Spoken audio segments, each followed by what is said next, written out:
Okay, now I know a few of you guys on the internet have been wondering how I did some of the things on this Phoenix.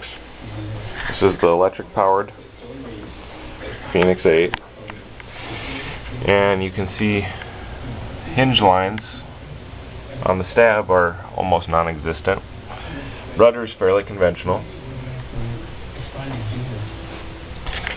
Aileron is the same way. Okay, now we'll roll the plane up on a wingtip and over.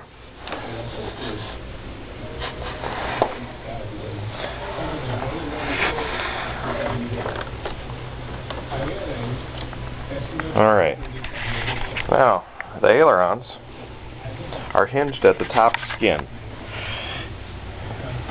and by doing this the aileron only opens at the bottom.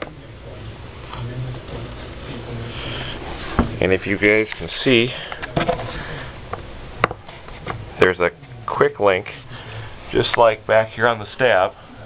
It's got a screw and clevis on it, and the quick link on the aileron is facing to the bottom of the wing, and the screw is in about the middle of the aileron.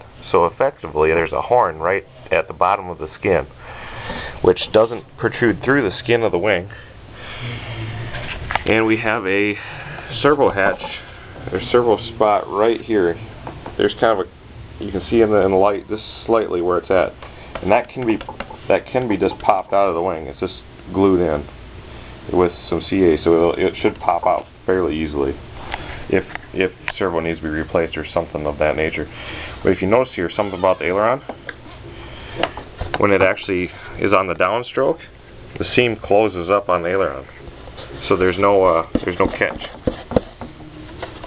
And then when it's open slightly, there's always an open spot on it, but it's flush with airflow, so it never gets caught by any air, or the air never tumbles on it, and it causes the wing to be almost impervious to flutter.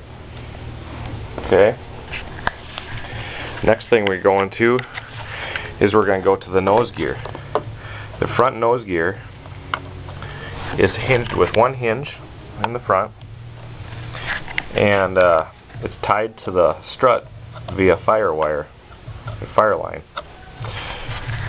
Okay, now the second gear door is spring-loaded open with a torsion spring and fire line that catches the gear and pulls the door closed behind it. And as it retracts, it does close that right up behind it. This mark is from one of the first flights I had on the plane. It nosed in. The door actually got caught on the strut, and I had to make a slight mod here to the strut so then it wouldn't get caught, because it wouldn't let the nose gear come all the way extended. And it did the same thing to my scoop. I just need to resand and fair that out and repaint it. I just haven't done it yet. Okay, now the main gear doors are hinged on the skin of the plane, so that there's going to be no seam there. And there is also a relief all the way along here, so when these gear doors close, they're completely flat to the skin. They are made with fiberglass sheeting, balsa wood, laminated again in fiberglass to tie it to the top skin. So they are very stiff. And inner doors, I had a lattice of lines that were supposed to get caught by the gear, and it would pull the door shut behind it. But it ended up failing quite frequently. So now you see there's an aluminum tube that runs to a line right here. It runs back and goes back into the wing. There's a servo hook to that, and they're normally down, but as soon as you retract the gear, that servo is on a servo timer, and it'll pull these all the way closed behind it. And you can see it's got two hinges on it, and you can see how tightly that seam line is on the gear door. So it doesn't, the airplane doesn't really see any unnecessary drag. I mean, it's pretty flat. Okay, now we'll go back to the top of the plane.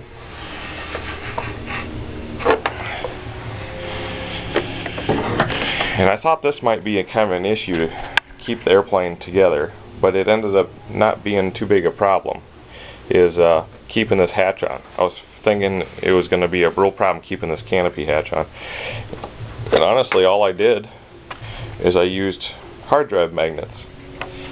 One front, one back of the back half of the canopy, and I got keys along it, inside and out, so it holds the shape of the plane normally. I have a Castle Creations ice controller, billowy power, 5.2 amp hour battery. I'm using old 72 JR equipment. All the servos are stuffed up underneath the turtle deck here. And the next little bit of video is going to be on that. But we'll go to the motor section a little bit. We're using a very aggressive propeller.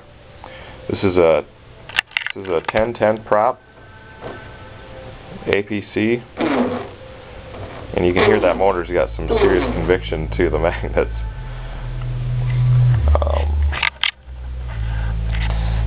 But yeah, then one of the other mods made to the plane is on the original P8. There is a very round edge to the fairings, and I got rid of that round edge and re-faired them in. And also on the bottom, the fairings don't blend well with the wing, but now after my mods you can see that they blend fairly well.